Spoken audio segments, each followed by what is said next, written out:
I set a 2 feet wide LED light close to the person. The light becomes softer and it has contrast. Then use 1 foot wide LED light from below. Much better. Now I want a little more impact, so light up her face directly with that light.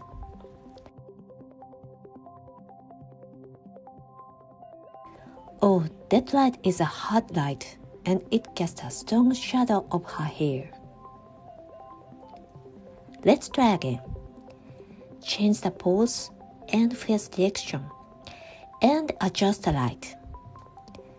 This time, the part I want to emphasize stands out, and I can make a good balance between fill light and strong main light.